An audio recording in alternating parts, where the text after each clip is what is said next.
Anyhow, from then on, then we, Wally Floody and myself and Birkeland and a Polish guy, and I think his name was Mickiewicz.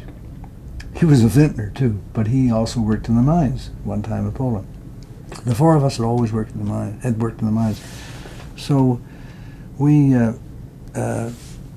went to the Big X meeting one day and suggested that they, from now on, build the tunnels according to mining practice. In other words, shoring and everything else, with air pumps and the whole works. Because they'd had failure after failure up at Barth because they just collapsed. And it was the same type of land, sandy and wet.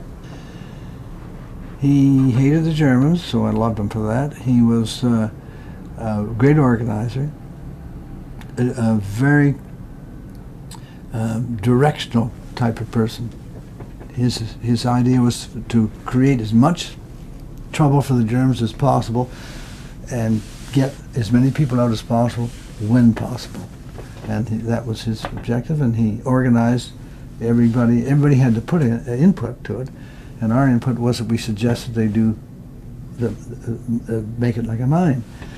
So we took beds apart and stuff like that, and we went down 30 feet, I think it was, and we took one of the Norwegians, Jens Müller, was a surveyor. He knew, and he was a fighter pilot, and he came from Norway, and he did the triangulation and figured how far we had to go to get to the trees, and it was over 420 feet.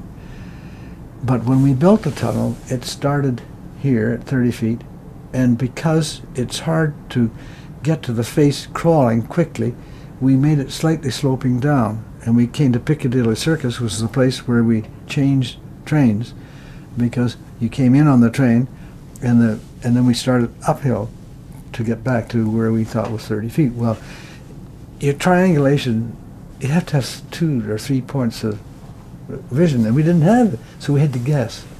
And because of this, and it was steeper than we thought it was, because when we got to the other end, we thought we were near the surface and we had to dig up. And so we were 60 feet short, just outside the wire.